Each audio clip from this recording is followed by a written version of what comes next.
And we are live. What is up, everyone? Welcome back to the HackSmarter Twitch channel, or if you're watching this after the fact, welcome to my YouTube channel. My name is Tyler Ramsbey, and in this stream or this video, depending on when you're watching it, we are diving back into the attacking and defending AWS pathway by TryHackMe, and we are going to go through the AWS IAM Initial Access module. So without any further ado, let's go ahead and dive right into things. The scenario, everything spawned correctly with the cloud, so we should be good to go. I have loaded the credentials into my console. As usual, though, I have not worked through this scenario ahead of time, so this is me working through it, struggling through it live. So I would encourage those of you watching on chat, help me out. Like if I'm missing something obvious, yell at me on the chat, and I would like to learn right along with you. So let's dive into this. Defining initial access in the cloud. In this room, you will learn about several different vectors for attackers to gain initial access to an AWS environment. Now, it is important to establish at the outset what we mean by initial access in AWS and in other cloud providers. Commonly, initial access is associated with compromising a computer system. It is also commonly associated with compromising user credentials.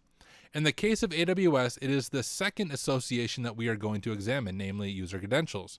While there are some peculiarities to systems deployed in AWS that attackers want to be aware of, no ARP request, for example, the primary mechanism of access in AWS is the credentials associated with the AWS IAM service. That's why we talked about SSRF from an EC2 as one way of initial access. Compromising those credentials or the systems that contain them are the method of accessing AWS services and resources. So, learning objectives. We're going to take a look at 4 common techniques for gaining initial access to AWS. 2 of those techniques we'll discuss theoretically, and 2 we'll perform hands-on. Get your hands out. The scenarios we will cover include Scenario 1, leak cred. Scenario 2, phishing for Stacksets. Interesting. Scenario 3, SSRF, which I just mentioned a little bit ago. That's the one that I've seen actually out in the wild. And Scenario 4, vulnerable automation. The learner should have a good grasp of AWS IAM, which we did an entire series on that. If you need a refresher, please check out the IAM module before proceeding. You can watch it on my YouTube channel. What is the primary method of access in AWS? AWS credentials or IAM credentials? Access in the environment. I already did that. I already set it up over here. So scenario 1, found credentials in source code. We can't talk for long about AWS customer security incidents without discussing leaked AWS credentials.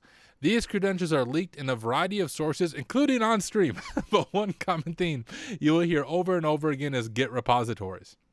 For over a decade, developers have been pushing AWS credentials and specifically long-lived IAM user credentials. Like, one thing that we point out in AWS Pentest is the importance of rotating access keys. Access keys should be rotated, I think, every 90 days. Often in customers' environment, we see access keys that haven't been rotated in a year or more, which means if those are compromised and they're not being rotated, you're giving an attacker long-term access. To GitHub and other public hosts of Git repositories. As development credentials are often highly privileged in order to create, update, and delete resources, these credentials can prove to be a goldmine for attackers who are fortunate enough to find them. So why do developers keep doing it? Well, developers often use hard-coded credentials in scripts. Bad practice, hard to, break bad habits. Or maybe the developer had credentials in a configuration file and forgot to add the configuration file to their git ignore configuration, which, if you aren't familiar with git ignore, is a file that defines the files that should not be uploaded to a Git repository. These are a couple of common scenarios where developers may leave credentials exposed publicly. I think GitHub actually checks for this now, like automated. Even worse, developers may copy a work-related Git repository to a personal GitHub account so they can work on it outside the provided corporate laptop or VM. In such cases, the developer often accidentally brings over the creds when cloning the files from the private repository. Now, this problem is so pervasive and significant that AWS proactively scans, that's what I was thinking of, proactively scans public GitHub repositories and quarantines leaked access keys. This mitigation has reduced the previous waterfall of credentials to a trickle. However, there are still cases where the configuration of files and Git repositories may allow public leaked credentials to go unidentified. Furthermore, if you ever gain access to private GitHub repositories, one method of attack, they aren't subject to scanning and are free game for finding such credentials. Open source tools such as Trufflehog and Secret Scanner help attackers identify these credentials when scavenging files from various sources. In addition, programming language packet repositories have been identified as a common source of leaked credentials. Given the sensitivity of open source software packages and supply chain security, it is safe to say those credentials might be important.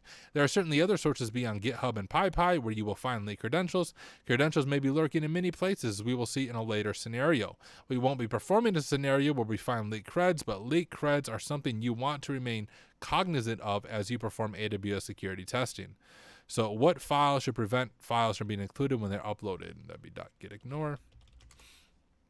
Let's just look at this. You think there's some HackerOne reports?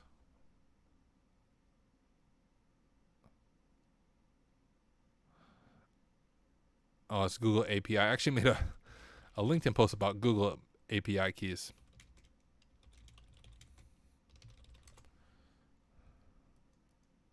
Let's check these out. See some of these real world vulnerabilities. Hey team, I found the config.json file which contains sensitive information in AWS. Yeah, huge deal. I wonder what they got paid for this. Oh, from the Department of Defense. Oh, they didn't get a bug bounty? They can publicly resolve it. They should give them a bounty.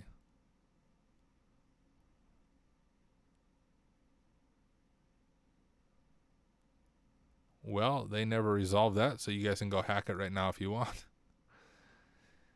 And what is this one? Oh, SSRF and a webhook. I've seen this very similar on a legit assessment.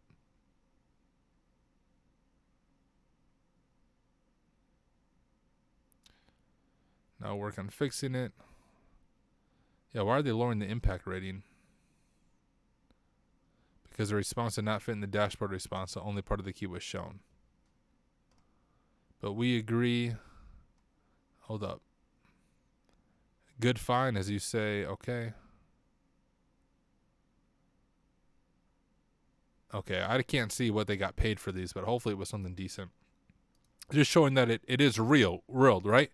And like, guys, one thing I always like to look for is read HackerOne reports. If you want to get into pen testing, especially like web apps, read HackerOne, and you'll see how bug bounty hunters have found real bugs in the world. I actually, guys, I do web app pen testing for a living, so I'm finding cool stuff all the time, but I usually don't do bug bounties. But I did get my first paid bug bounty the other day. I got $250 for finding stored cross-site scripting on a website, which was really cool. It took me, I don't know, maybe 10 minutes. I was on this website and I thought, this looks vulnerable. And within 10 minutes, I had multiple instances of stored cross-site scripting, submitted it, and made $250 in like 10 minutes. It was awesome. So bug bounties are a cool way to get into web app pen testing. All right, step 2, phishing for Stacksets. In this task, we will discuss a phishing scenario that demonstrates how an AWS account can be compromised via infrastructure as code. AWS CloudFormation, so kind of like, I'm blanking on the names. We have Vagrant is one infrastructure as code, and then, I'm blanking on the other name, but CloudFormation is the AWS form of it. CloudFormation is a launch stack URL feature, which allows a user to deploy infrastructure with a few clicks. The launch stack URL uses the following context. So we might be able to go to this in our console. Nope, it's not available in our region, in US East 1. Oh, maybe I need to select my region. Whoops.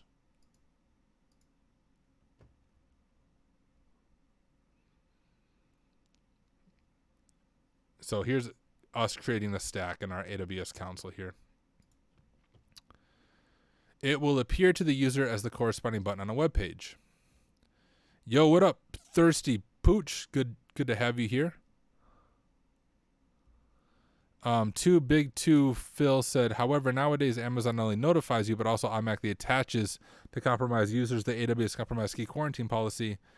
Yeah, and that's actually what it talked about up here, that they automatically do that. So good on AWS's part that they're taking proactive action on this. But what TryHackMe said is if you compromise a private GitHub repository. So let's say you get credentials for a developer or someone else to GitHub and you compromise their private GitHub repository. Well, AWS is not scanning private GitHub repositories, so that's almost like an attack chain. You compromise GitHub, and then from the GitHub, you're able to locate hard-coded secrets. You take those hard-coded secrets, then you can infiltrate their AWS environment and maybe go from that to their internal environment, depending on how things are set up. Okay, note that the following parameters can be set in the launch stack URL in order to redirect a user to deploy a specific CloudFormation template. Region, the region where the CloudFormation stack will be created. Stack name, the name of the stack that is used an identifier for deployment. And template location, the URL of the template file. This can be a URL hosted on Amazon S3.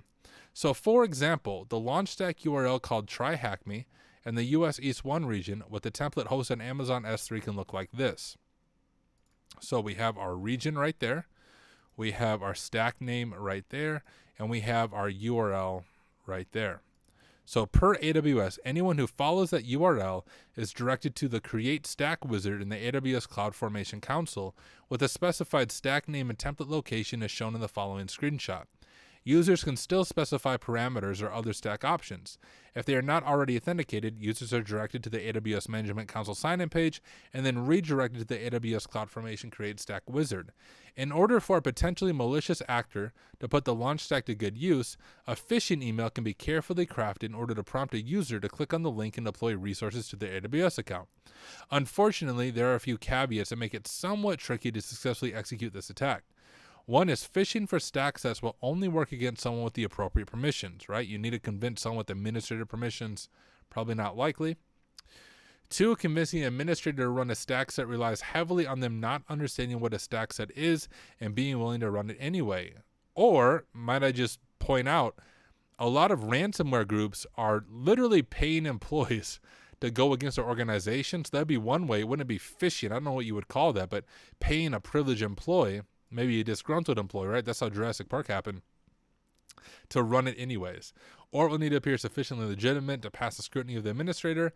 And three, Stacksets that deploy IAM resources of primary value for privilege escalation, require the administrator to assert special privileges known as capability IAM and or capability named IAM. These privileges are common in CloudFormation but may raise red flags to the targeted victim. What CloudFormation resource can be used for phishing AWS administrators? It's just the stack set, right? Is that what it's looking for? Let's look this up, see if this has actually been done. I don't know why it defaults to Bing in this profile. Stack set. We'll just type Stackset phishing attack. So we have a blog here.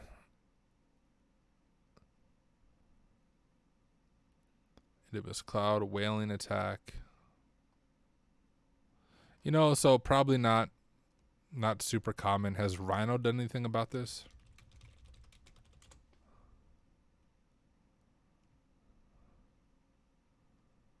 Nope. We have some other stuff by Rhino. Best pen testing firm on earth. So this blog must explain this a little bit, phishing with Stacksets. Well, this is like deploying a privilege role through CloudFormation. Lateral movement. Okay, so not super common, but possible. That's probably why this thing is theoretical. All right, this one is really common. I've seen this in the real world. One of the most plausible and even common security issues that leads to attackers getting access to AWS accounts is the abuse of the EC2 IMDS. IMDS stands for Instance Metadata Service and is a service running on the EC2 instance that can be queried for standard configuration information on the instance. For example, you can retrieve a directory list of information in an EC2 instance with the IMDS configured by running the following command from inside the instance. Running this command inside an EC2 instance with IMDS configured should return a directory listing with the various configuration data may be of interest. This seems relatively harmless, right? Okay, well, let's also talk about SSRF, server-side request forgery. Until the cloud, SSRF was considered a low-impact vulnerability under almost all circumstances. That's interesting. because I've been able to use SSRF in a real assessment to read files on the server. Maybe it would occasionally be a medium or moderate impact vulnerability. Well, the cloud and the IMDS changed all of that. AWS isn't the only cloud provider to have an IMDS. Almost all cloud providers offer some sort of IMDS to their customers on both virtual machines and containers. Now back to those SSRFs. An SSRF is a type of web app vulnerability where an attacker can manipulate the functionality of a server-side application to perform unauthorized actions on behalf of the application of the server itself. I would say I found this, a handful of times in clients' environments in like the 9 months I've been a web app pen tester. So I just want to point out this is actually pretty dang common.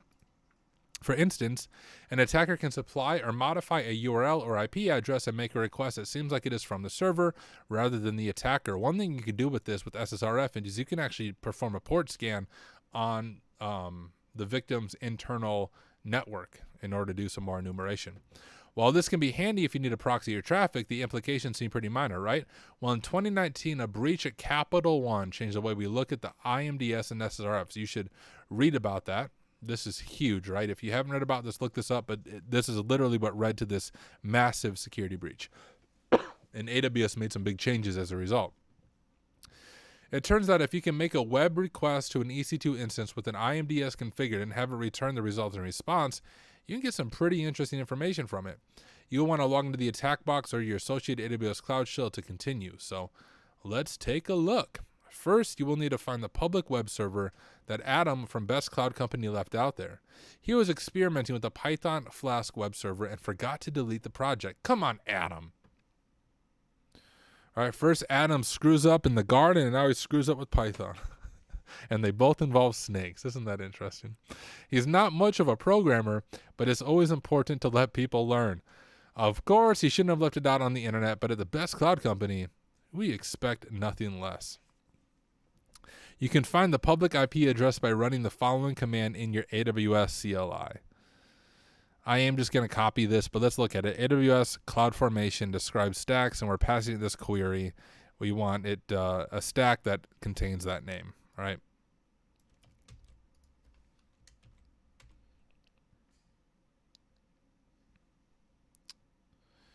And we have the server's public IP. Guys, you can probably follow along. If you're watching on Twitch, you might be able to follow along with this. Unless it's limited, I guess it might limit it just to the TryHackMe machine. I'm not sure.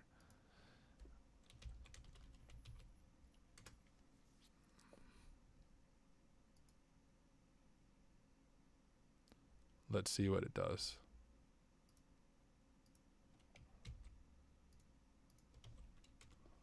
Yeah, you guys can follow along if you want. This app allows you to make HTTP GET requests to external services by specifying the URL in the form below. Okay, so now you can imagine if we pass it in the 169 URL used for AWS, we're going to be able to read credentials here.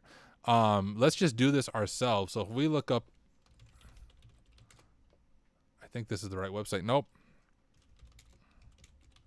I always forget the endpoint.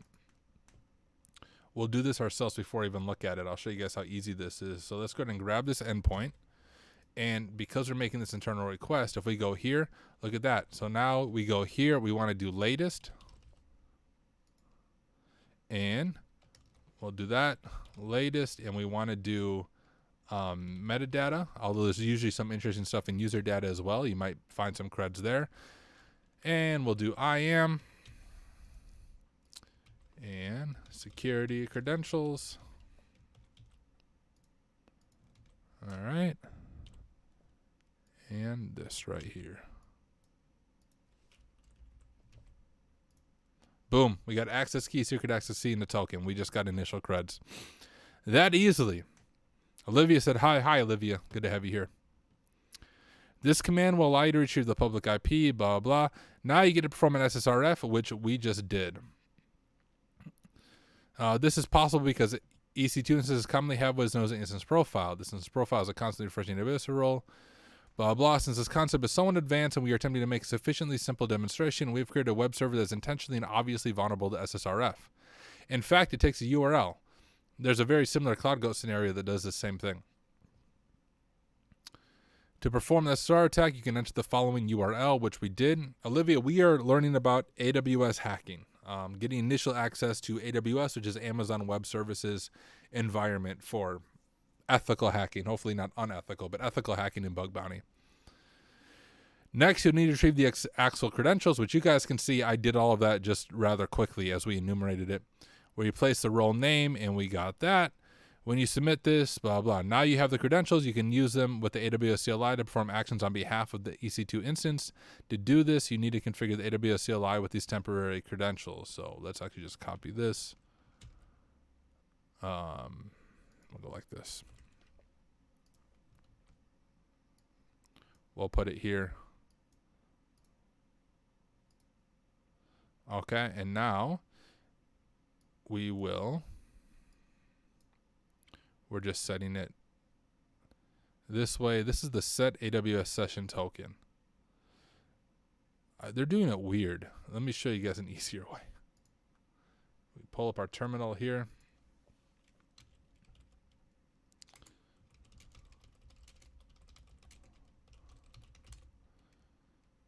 We can configure a name profile, and we'll go ahead and grab the access key ID right here. And we'll grab our secret right here.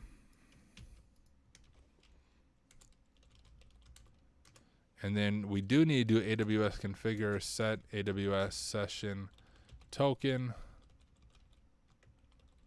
Oh, I think if I just do profile, it will actually prompt me for the session token. Nope. Okay. I need to actually pass it the session token.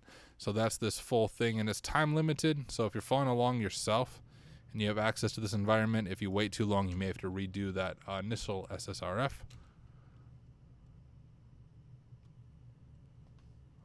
Okay.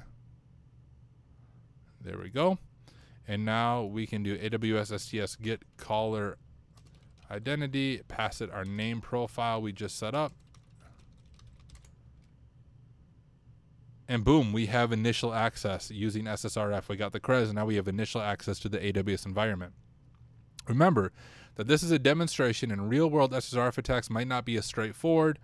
Just look for anywhere there's URLs, even emails, things like that, and try to do SSRF. However, the core concept remains the same, exploiting server-side functionality to access sensitive information or perform unauthorized actions. By understanding how these attacks work and the potential risk involved, you can better protect your AWS infrastructure and applications from similar threats. What is the IP address of the AWS EC2 meta endpoint?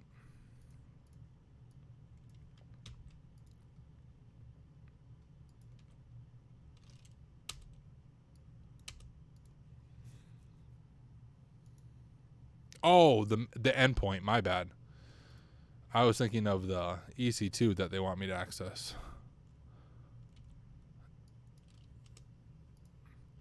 And I'll show you guys real quick. On CloudGoat, which is like almost a free version of this, we have a scenario that's very similar to this. Here we go.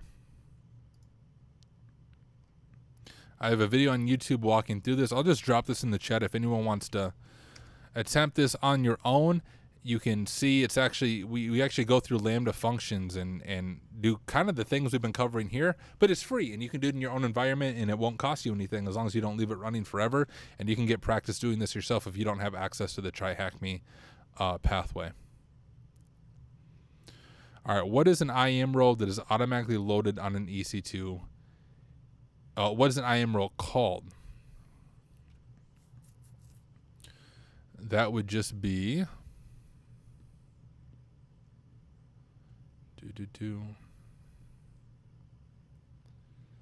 instance? No.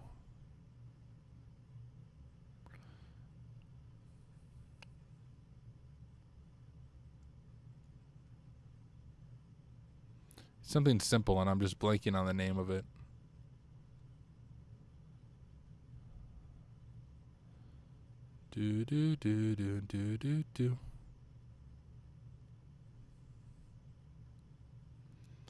The instance? Is it instance? No.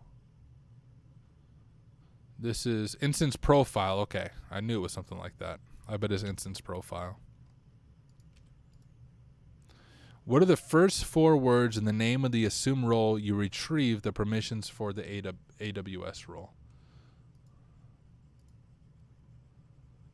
First 4 words. What are the first Stacksets IAM Initial Access?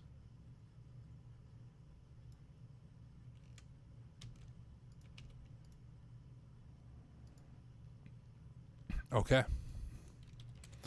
Let's see another one. Scenario 4, abusing DevOps infrastructure. The best cloud company folks are at it again. They just can't seem to build secure resources no matter what. Well, today we have found a way to compromise an AWS Lambda function hosted behind one of their S3 buckets. It turns out if you can upload a file to the S3 bucket with a malicious file name, such as, say, do something malicious in Python, do something crazy, then it might just execute whatever Python commands you upload and return the results in response. This is because they use a Python method known as eval, right? Huge thing you'll notice in CTFs, to execute insecure user input in the form of the file name. Missing parentheses. Let's take a look at how we might exploit the security issue. First, you'll need to identify the S3 bucket associated with the best cloud company. We've done that a few times, blah, blah. So, same thing we've done in the past. Oh, shoot. Oh, no, it's this one right here. We still have Maher coins there, too, apparently. But it would be this one right there. And let's list what is inside of this S3 bucket.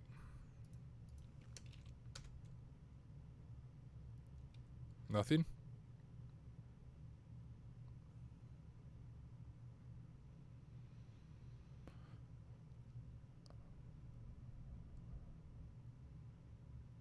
Oh, it is empty. Okay. I thought it was supposed to be something there. All right. It's supposed to be empty. Got it. Your first command lists the S3 buckets in the account, and your second command lists the objects. If there are no objects, it returns an empty line, and you remain confused. As you can see, there are no objects in this bucket. Let's make an object and see what happens when we upload it. Make a file named test.txt, and add a line of text to the file.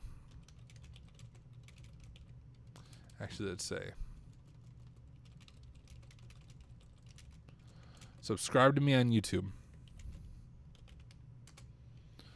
Okay, now try to upload a file to the bucket. AWS S3, so we want to copy test.txt, so we want to put it in this bucket that we found up here.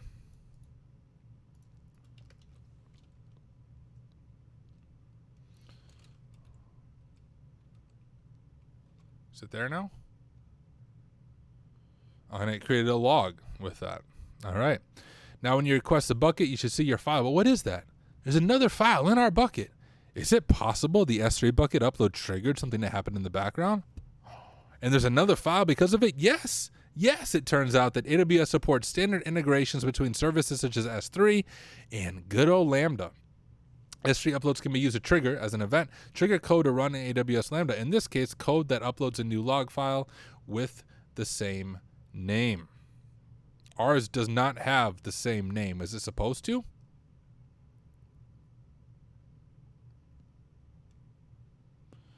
Is it supposed to have the same name? It would appear based on the TryHackMe scenario, it's supposed to have the same name, but mine does not have the same name. Let's go ahead and try to copy that. Oh, I didn't mean to do that.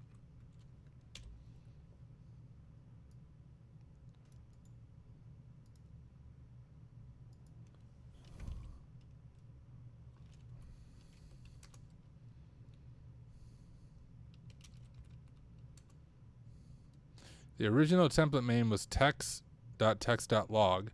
The original template contents were subscribe to me on YouTube. Yeah, maybe cat the login, let's look at it. I just did. I know Twitch is a little bit behind. We did it together though. Maybe because you put in the wrong text. It might be. Oh well, let's just keep moving, pretend like that didn't happen. Today, it is generally accepted that you don't run the Python evaluate method on unsanitized user input. Why is that? Well, the eval method takes a string, you know, like file name, and evaluates it as a Python expression. Well, why does that matter for S3 upload? Well, these sorts of automation are commonly slapped together in a piecemeal fashion by DevOps and site reliability engineer teams and organizations around the world.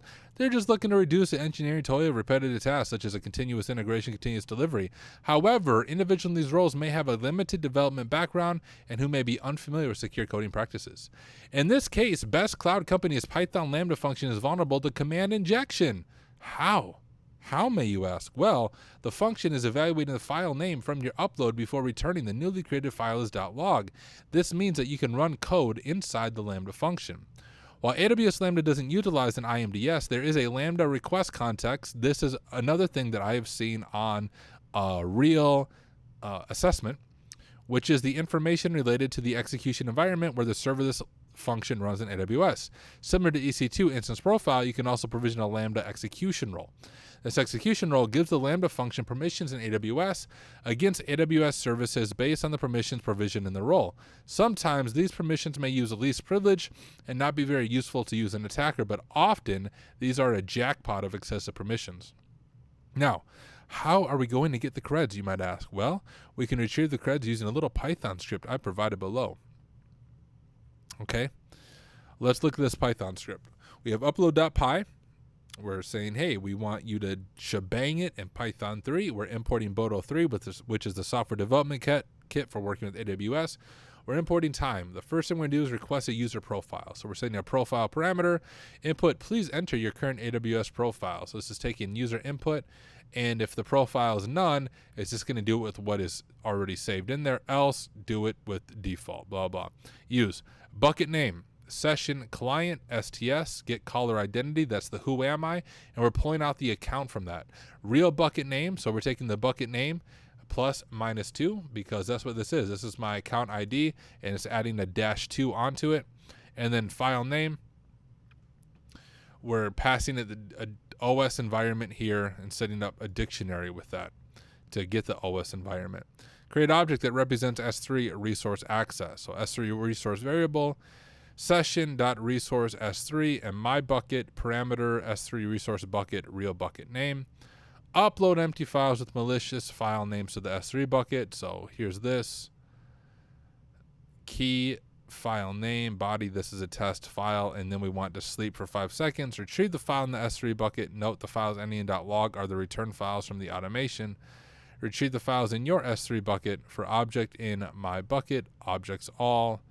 Get objects. Okay. All right. I think I understand what's going on.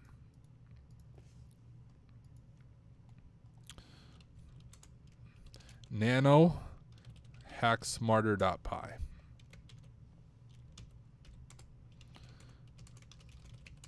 There we go. If you take a look at this file before uploading and running it, what is happening? Well, we just kind of went through line by line. You can see the script asking the user, running the script, if they have a specific AWS profile they want to use. If not, it uses the default profile. It starts a Boto 3 session and client for S3 and S3 resources, where Boto 3 is the AWS software development kit for Python. These clients allow the script to query the S3 service and specific S3 resources and declare the bucket we are targeting in our attack. Then, here is where the magic happens. We upload, put object, an object to the S3 bucket. The file is named that, right? So we're passing it an actual command.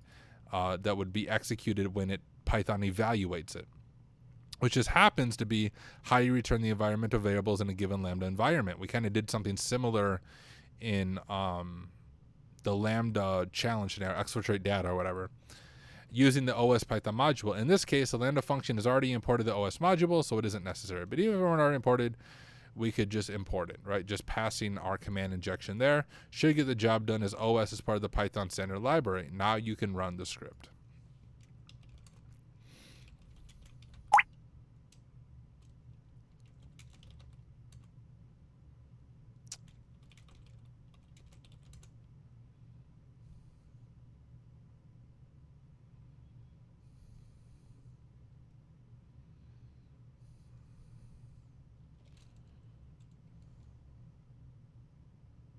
What?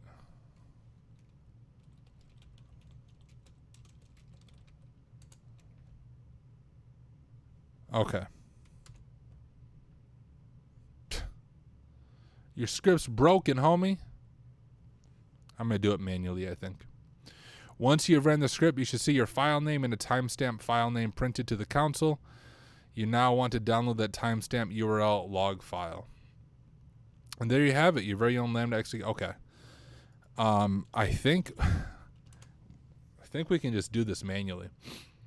If we just go like this, I think, touch.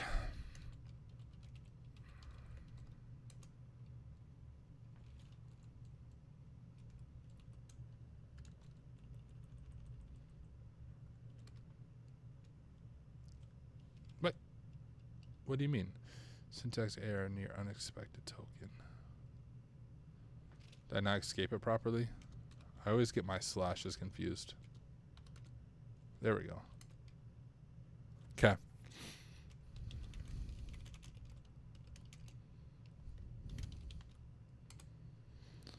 All right. Now, if we upload the bucket, which, what was the syntax for that again?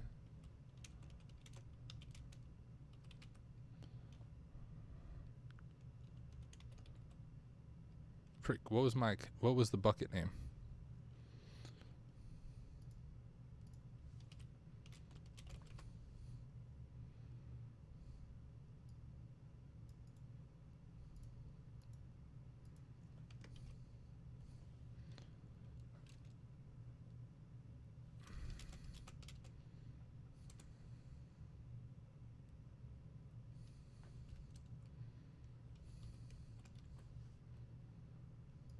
Let's see if this worked. So if we list the contents in the bucket, we have the timestamp here, 42, so it'd be that one. So now if we do AWS S3 CP to copy, and then if we grab that log file,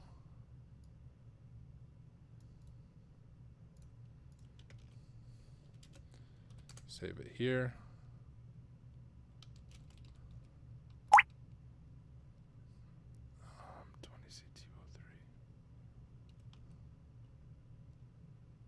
No. Frick. Which log is it? This one, right?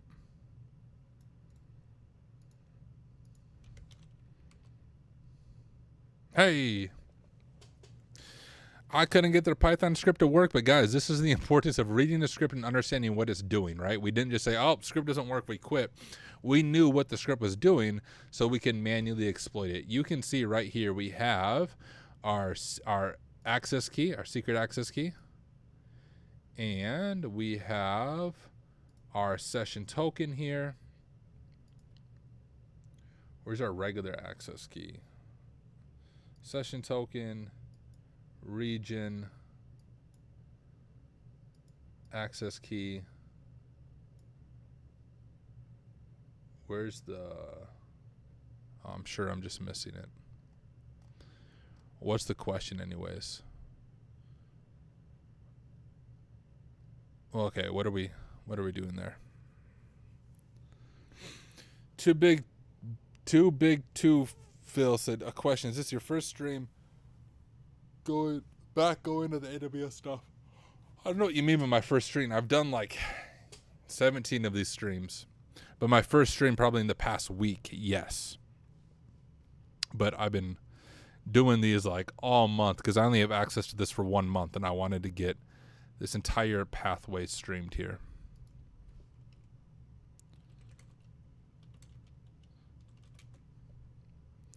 Just look at this as Subble a little easier.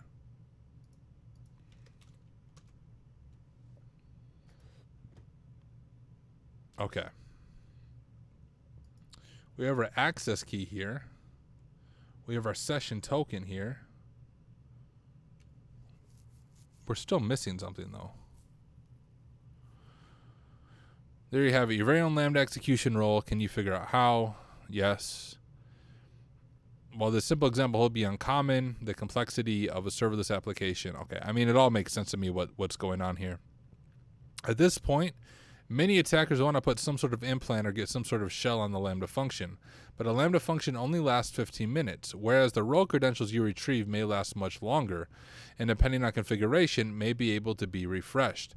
Furthermore, these IAM credentials really form the core of what you are after in an AWS environment, where domain admin or DA is equated to administrator access privileges in a particular AWS account, or better yet, administrator access across AWS accounts. Stay tuned for the IAM Prevest Room, where we'll learn about that topic. Too Big said, just wondering if I missed something, I'll check your YouTube.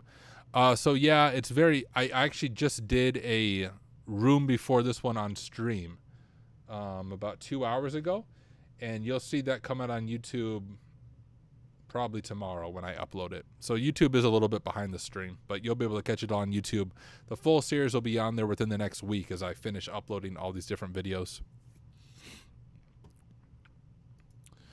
I still don't get how I can assume this role without an access key.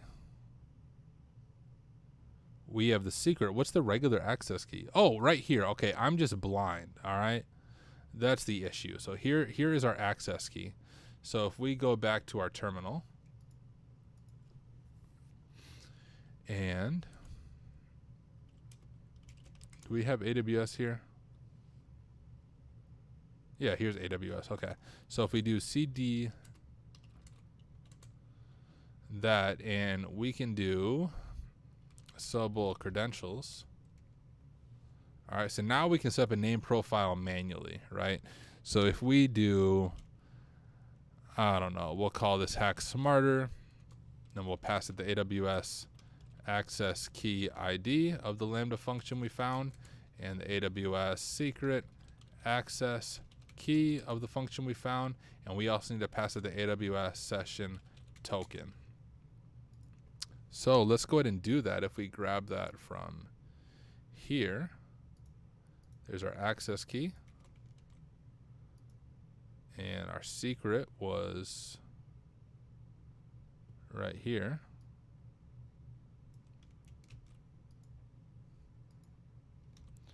And our token is that longer string.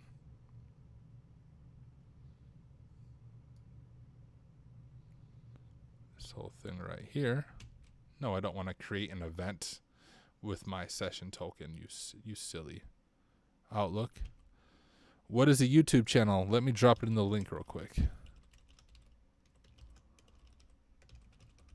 There's my YouTube channel, and I do like TryHackMe, Hack the Box. I do tutorials. I do a little bit of everything. So yeah, come subscribe to me on YouTube. That's my main channel. Twitch is just for live streaming.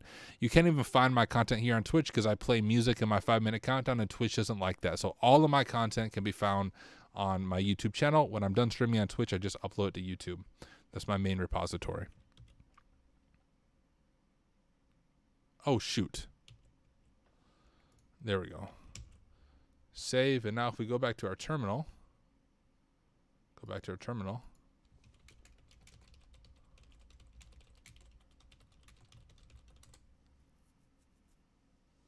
all right, we were able to assume it. And what's the question? Once you have, what 2-word string from the role name fits in the answer?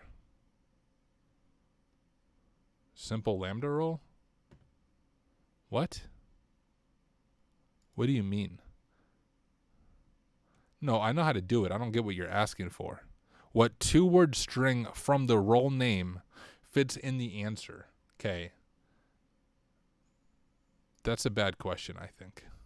Maybe it's simple Lambda? Okay, cool. It is. Beautiful. Share it with my friends. You guys are my friends. We completed this room together. AWS IAM Initial Access, and now between me and Callie Max, we have completed the full pathway, right? So all of these videos, if you missed any of these, you can find these on my YouTube channel where I walk through every single module. AWS API Gateway was covered by Callie Max, but I will be uploading it to my YouTube channel, so stay tuned for that. We did Lambda just previously, and privilege escalation, we just did that, and Callie Max did that one. So stay tuned to YouTube, and you guys will be able to catch the full stream. So for those of you on YouTube, thank you for hanging out for this series. You can jump to the next video where we will cover IAM enumeration. I will see you guys later.